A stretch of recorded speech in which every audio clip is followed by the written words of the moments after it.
Ani yookiin maqaan koo Biraanuu Boggaalaa jedhama. Yaa'u namni baay'een na beektu asuma hojjetaa waldaa kanaati. Waardiyyaa waldaa kanaati. Akka carraa gaa torbaan har'aa taranyaa miti. Akka carraa dhufeetan bakka sana taa'e namoonni baay'een na argitaniittu. Raajiin na kaasaniit baay'ee gungumaa deemta. Waaqayyo gungummii kee dhagayeera. Gara fuulduraattis abbaa nama baay'ee si taasisa. Eebba kee irraa bineensa du'u jira naan jedhan. Garuu namni as keessa jirtan baay'een keessan jirtu. Achiinan anoo koo amiin jedheen fudhadhe. Raajii isaan natti raajan kana isum dhugaatii amiin jedheen fudhadhe. Yaa qabu duubaan qabeenya saba Waaqayyoo duubarraa bajaajoonni hin jiru eegaa ture. Guyyaa gaafsanaa boqonnaa kootii argadheetuma namiin jedhee fudhadhe. Yeroon fudhadhee jedhu saatii boodammoo deebi'aa. Hojjaa xiqqoodha amma guddaatti warri qabdan irrattan sinii kadhadhaa jedhanii asii deemee manatti sin galle uqqubee dhaqeen uqqubii kana eegeera naa baati jedhe. Ishiin naa ba'uu dinnaanis moo homaa waldaa sin dhaqu jedheetaniin utuman jedhu kanuman fiigee dhufee waldaa keessatti uf argin. Waldaan keessatti dhufee uf argee jechaadha. Innaan dhufee uf argee jedhu nuuf kadhatanii asiin akkana garagalaniit bineensa maaddii nama keessa nyaachaa jiru. Bineensa du'uun argee mee maaddii keessan akkuma haaluma fidaati fuuldura keessanitti maaddii keessan irratti kadhadhaa jedhan. Achiinan maaddii bakka teenyee nyaannu hin jira yaa'u qo'amiidhumaan qabnaa bakka teenyee nyaannu sana ofitti dhiyeesseetaniin irratti kadhadhe. Amantiidhaan. Amantiidhumaan irratti kadhadhe jilbeeffadhee bakka sana taa'e. Yeroon irratti kadhadhee asii bahee nan galee gara biraattis hin gorreennaa biraa buna jennaa maal jennaa iddoo biraan turee maddeeshii galaa homaa ergitti hin gorree qaxxi jedheen galee maatii koo faana otuman taphadhu buna wayii nuu danfisanii buna kana dhugaa jirraa hin taphannaa hin haasofna ijoolleen koo wajjin egaa kaana sin bulaa yeroo mana jiru kana bakka wajjin taphannaa wajjin haasofnaa naannaa sa'aatii sadiitiin bishaan harkaa nuu fidanii bishaan harkaa irbaata nuu dhiyeessan. Mucaan tokko jira kan kooti na jala taa'ee malee irbaata nyaatu. Maaliif nan gurshasii yeroo inni fixe sittan dabalaaf kan keenya irraa fuudhe.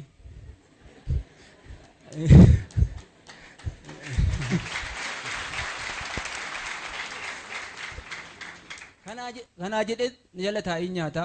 Asiin barcuma xiqqoo wayii qaba ishii barbaadee dhabnaan dhaabate as darbii taa'ee nyaadhu jedheeni irbaata kana hundumtuu maatiin hundumtuu dhumnee nyaachuu jammarre. Yeroo nyaachuu jammarru manni keenya liishoodha. Hangara inni dhufee hin beeku isa dhugaa iddoo kana na dhaabe. Maqaan isaa boofa ijoollee. Mucaa isa na bukkee taa'ee nyaatu sana asirraan ka'eet kana keessa naanna'eet mucaan saayinii asirra kaawwatee nyaachaa jira. Asirra naanna'eet saayinii isa mucaan nyaatu morma baasee ilaalaa ture. Mucaan wadaroon se'ee jedhe. Wadaroon se'ee jedheet mucaan achinnaa utaalee gara samiitti ol utaalee Bayyasuusim jedhe manni muluun egaa Bayyasuusim jennaan uraa karaan ba'uun qabu. Ani balbala jalaa yoo gale malee ani karaa inni dhufe hin beeku. Lammata dhalateera boofti kuni isa duraa ofirraa baaseera. Amma muka kana dheerata. Bayyasuusim jennaan karaa ba'uu dhabee girgiddaa jala dhaqee seeneet ofirra naanna'eet manni muluu Bayyasuusiidhuma bakka. Girgiddaa naannutti garagaluun.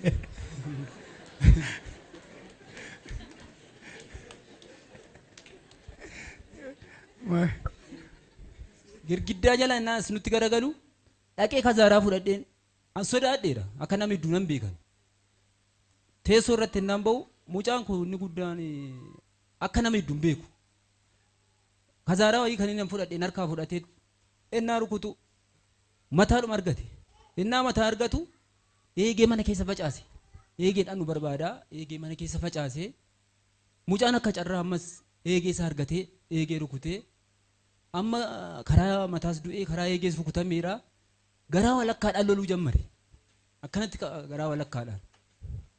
Kanaafuu guyyaas immoo maaddii keessanirraa bineensi du'u jira.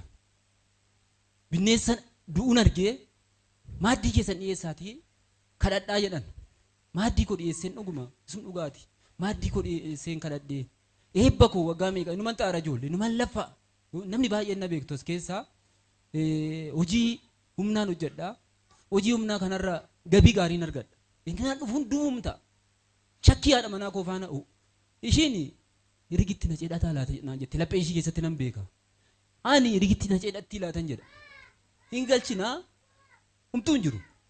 Har'a 5,000 argadhee galee boru ganama gaafa maksanyuu humtuu hin jiru. Waaqayyo haa galatoomu. Waaqayyo bineensa maaddii koo qabe. Bineensa maaddii koo nyaachaa jiru. Hin bulle hin turre. Guyyuun gaaf sana na ajjeese. Saba Waaqayyoo naa galateeffadha. Sirriitti argaa keessa waliin naa galateeffadhaa fi Yesuus yaadinaan. Arga Yolkaas. Maqaa Yesuus Kiristoosiin har'a immoo sirratti raajii dubbadha. Har'a immoo sirratti raajii dubbadha. Bara baay'eedhaaf mul'ata kee kan nyaate. Bara baay'eedhaaf eebba kee kan nyaate. Bara baay'eedhaaf maqaa kee kan nyaate. Bara baay'eedhaaf dafqa kee kan nyaate. Bara baay'eedhaaf dadhabbii kee duwwaa kan godhe. Har'a mana kee keessaa ba'e jawween waraabessi bineensi aduu maqaa Yesuus. Babaajee seera maqaa Yesuusiin. Sagalee guddaadhaan siyaasa dirtuwaare dhisetanu. Tokko eebba keerraa. Mana keerraa. Carraa keerraa. Guddina keerraa. Sagalee guddaadhaan duwaare dhayyatu. Yo tokkoodha dabaasii abaashiyaa.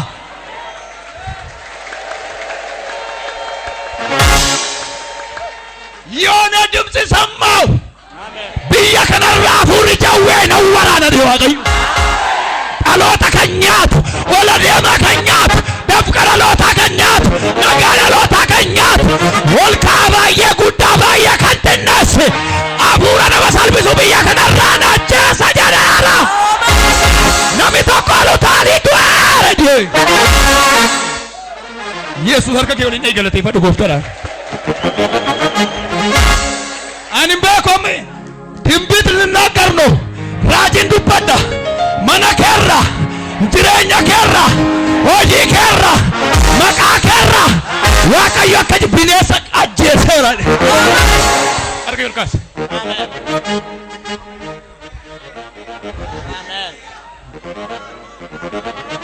Badamisi akka nama maraatetti.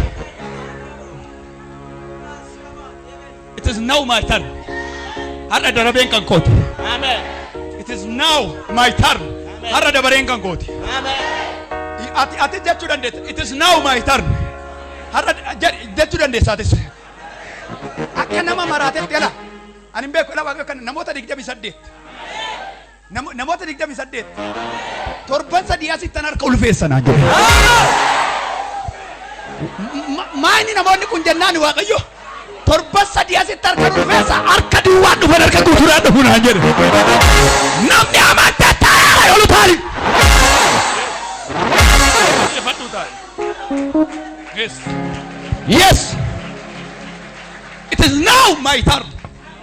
Gidduu kana nama kan makkeessa koo jira. Kan makkeessa koo jira. Torban irraa qabee. It is now keessi koo akkan naan jedhe. It is now my turn.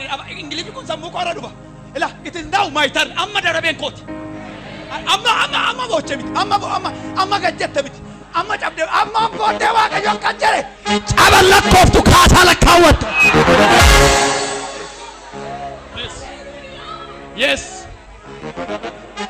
Hin ajjeese Waaqayyo dabaddabe inuma du'e. Inuma du'e. Dhuga baatiin koo inni lammataa mucaa dhiira 4 fi dubara tokkoon qaba. Mucaan dubaraan kun kan kooti. Zayitii mana kanaa bitannee gallee ijoollee maqaan isaa egaa dhibeen kun isa nama kuffisuudha mucaa kana kan qabate. Amma mana kiimiidhaan yeroo ishiitti ka'e itti ka'a innaatti ka'e zayitiinum kana haati fuuteet amantaadhumaan afaan itti qicci inni isa tureetitti ka'a booda kana waaqayyo haa galatoomu waaqayyo laa galateeffadhaa irraanaa cabeeraa booda kanam turan jiru jechaadha. Galateeffadhaa mirga keessa waliin dhaati. Mee isheenaa waldaa garasiisana irra deebi'ee namoonni baay'een hin dhageenye dhuga ba'umsicha. Waldaa garasii turree raajii dhuunfa ifaanaa mucaa kana hin dhukkube dhukkubnaan achi wangeelaawiin tokko jiru isaan kadhachiifnaan lakki kunumaa eenyuun qabdu furtuu geessii naan jedhan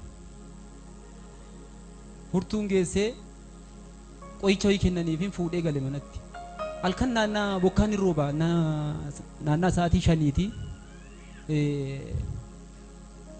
bakka inum zaraga'amtee hinduutee du'aan umshiin mucaan koo addunyaa koo tokko jira isatti bilbileen baannee mana isaanii geessine manooraa isaanii keessa ambulaansii wayii naa waamaa mucaan koo duuteetti raajii fuudheen deemaa birrii siin qabu yoo birrii qabaattenis mee birrii naa liqeessaan jedhe fidiin duutuu naan jedhan achi nam mucaa diriirteetti haati immoo mucaasa kana garaatti baatti haadhaan taa'i mana jedheen mucaa dalguun baannee lamum taanee fuunee mana isaanii geessine yeroo geessinu ijoolleen mana isaaniitti galanis jiru haati manaan isaanis jiru reenfi mana keenyaa baa jedhanii isaan uf shakkaniiru raajiin maallaan jedhan hin fayyiti jedhan garuu nuti baqa reenfu mana namaatii baasna yaa waaqa maana qaaneessita yaa waaqa tokkittiin kana noo qabaa otoo akka kooti ishii kana miti egaa dhiifamallee naa godhaati warra dhiiraatu dhukkubsata waaqayyo immoo gaa ishuma irra ilaale kana dhiiraa afur qabaa durba tokko qaba. Eeshi dhagaa warri dhiiraa jirtu. Eeshi yaa waaqayyo na qaaneessita anoo uffata kollee kan itti darbu dhiirota nan qaba kirriidhumaadha yookiin dhaalumaadha kan argattu dubara tokkittii kana naa kenniteet ishuma narraa fudhattaa yaa waaqayyo yookaan kootii asiraatii kootii yoo jette fudhadhu sirkatti qabuu hin danda'u siifan immoo irraa kaasa dhibee kana irraan sii rukuta siifa wayyeessa naan jette sitti dabarsee kenneera jedheetuman isaan dhufanii naa kadhatanii mucaan koo mugdee manum isaaniitti homaan taatu fuudhii galii jedhan lakkii raajii ambulaansii naa bilbilaatii naa waamaatii fuudheen deema jennaan homaan taatu jedhan kunoo ati manaan isaaniis hin jiru gaaddanyaan koo tokko gaaddoo biraa deeme waldaa iddoo biraa deeme malee innis hin jira isa faana fuunee dhannee nuti du'aaluma bakka num duutiyooti galtee manatti haaduutu jedheen fuudhee galee mucaan heddum sana mugdee ganama naannaa sa'aatii 11tiin na sochoofte maa inni maan jedheen biddeen jette isa du'aa harka keessa waliin galateeffata Yesuus Kiristoos ጌታ ነው ishiin biddeen naan jennaan haadha tuttuqee kaasee mucaan fayyitee kai biddeen kenniif hin jedhee haati kaatee biddeen itti kennitee biddeen sana qabattee lafti liishoon hin qorra immoo jaalatan natti fakkaata wanti kuni qoricha liishoo irratti gadi buutee teesse iddee algaa irraa gadi buuftee yaa waaqa lafatti ajjeesuu fi jedhetaniin ka'ee harka ishii qabee innaan ol kaasu mucaan fayyaadha yaa waaqa galata kee ammayyuu akkuman siin jedhe asiraatii kootee yoo jette fudhadhu kan keeti immoo naan jette naa eebbisiitii dhibee kanarraa naa kaasee jedhee amma walum jalaanitti wayyaa dhufee saba waaqayyoo kan ilmoo namaa kennee dhibeedhaan innaa qabamte waaqayyo immoo deebiseen dhibee sanarraa namaa rukutu maqaa waaqayyootiin naa galateeffadha. Harka keessa walitti dhaati galateeffadhaa fi dhaamsa dhumaa. Dhugabaatiin koo sadaffaa haadha manaa koo faana inuu wal jaalannaa. warri waliin jaallanne dhagaa. Zaana inuma wal jaalatu. Inuma wal jaalannaa. Warra keenya adeemtu jedheetanii gaggeessee asii gudariin ga'ee makiinaa yaabbachiisee deebi'ee waliin lollee tiraanspoortii kennee fi seexanimtu waan ta'e kaateet ishiin galuu diddee achuma nafte.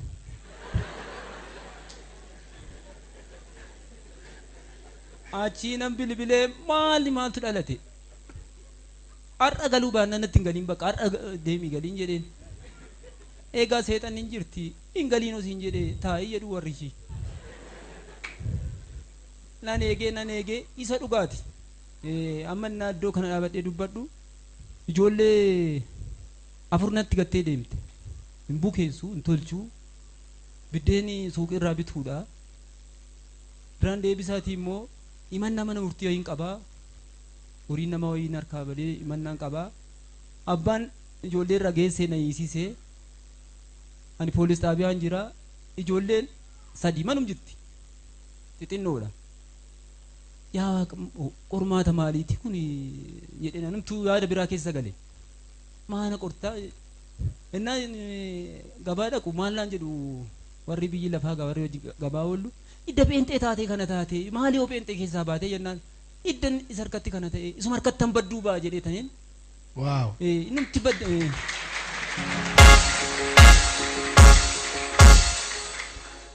Innumti badduu naa baasu malee iddoo meeqa harka kaa'u jedhee taniin dhaabadhe bakka. Amma dhumnaan maaloo ji'a 3 taa'e kootu gali hin galu. Kootu na barbaadii jette.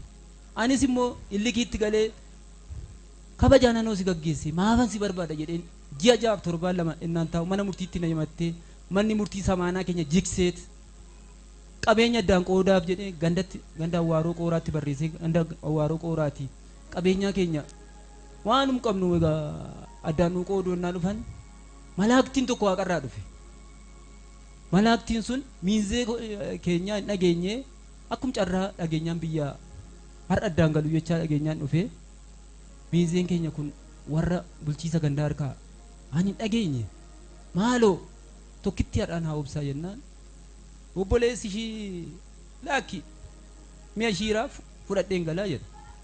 Qoyna manatis manatti galtaa ijoollee kana ilaali nama biraa ilaaluu dhiiste lolan qaban jarri kuni seexana yedduu galee isaanis nama waaqayyooti jarreen kuni seexana yedduu galee na araarsinaa mee tokkitti kana mana murtii harkaan dhaqee fuudhaa jennaan mana murtii harkaa tole jedhanii obboleessi ishii sin dhiise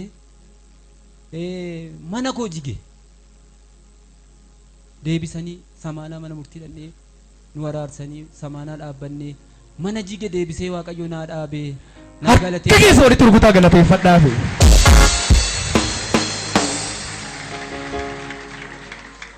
Saba waaqayyo isa mana jige deebisee dhaabu isa maatii. Harka keessa walitti rukutaa galateeffadhaafi waaqayyoodha.